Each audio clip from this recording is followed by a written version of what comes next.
So, how do we use this to figure out a regular swing?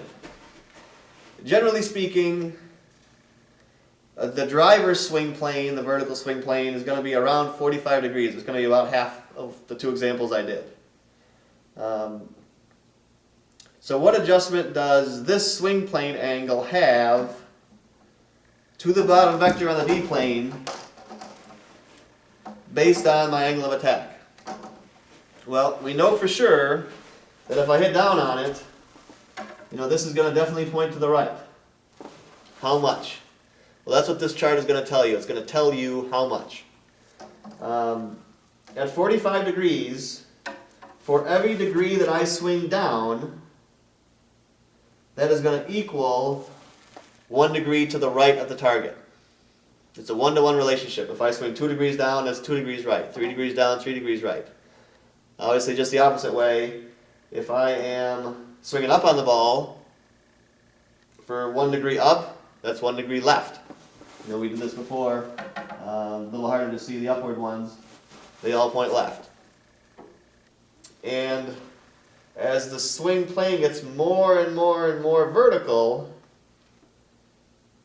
the change in angle of attack gets less influence on the adjustment to that bottom vector part. For example, at a 63-degree vertical swing plane, for every degree down that I have, that's going to equal a ½ degree to the right. 2 degrees down would be 1 degree to the right. So on and so forth. So now that my swing plane has gotten more vertical,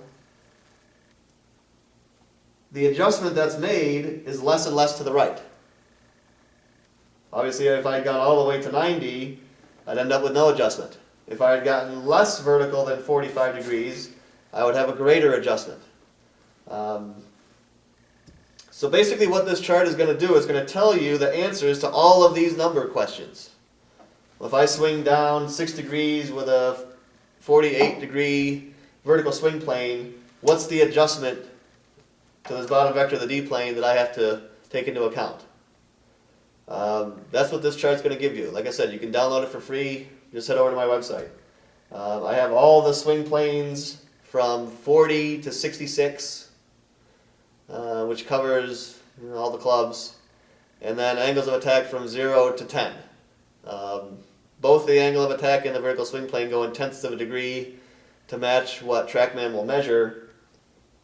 And it's a really big chart, but it will answer all this part. Well, what do I do with these numbers? That goes back to the things that we talked about before. If I have my 45-degree swing plane and I swing down 1 degree and I know that's 1 degree to the right, if I want to hit it straight, well, I need to turn this thing 1 degree to the left so that when my 1 degree right strikes it, now that's pointed at the target. It'll give me an idea either how to aim or what my swing plane should be based on what angle of attack I have. Also in that chart, there's like a conversion equation to convert, the amount of degrees that the vertical swing plane and angle of attack has on the horizontal swing plane. We convert it into yards. For example, at 270 yards away, and I've got my driver out, and I swing up on it 2 degrees. We know that's actually also going to be 2 degrees to the left. How much to the left is that? At 270 yards, that's 9.5 yards. So if I swung or aimed 9.5 yards to the right, that would make up for the adjustment caused by the vertical swing plane and angle of attack. It'll kind of give you an idea of where to aim, assuming you make a perfectly on-plane swing, or just give you an idea of what's really happening. What you're going to find is that the differences really aren't that huge. Here we go at 270 yards, it's a 9-yard difference. Can I really aim accurately 9 yards to the right from 270 yards away? I doubt it. The best tour players in the world can barely aim where they want from 6 feet away on the putting green. But at the very least, it'll give you some food for thought, some things to think about, and it will answer all of these questions as to, how much does this down angle of attack affect where I've got to aim.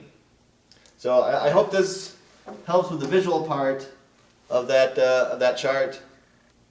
Once again, it's a completely free download, available on the site, johngrahamgolf.com. Click on the download tab, leave me your name and email address, and it's yours. I hope you enjoyed the video and enjoyed the chart. If you have any questions, I have a forum section. I've already got a forum started for questions about the chart. You can post them there or in the comment section on YouTube. Thanks a lot.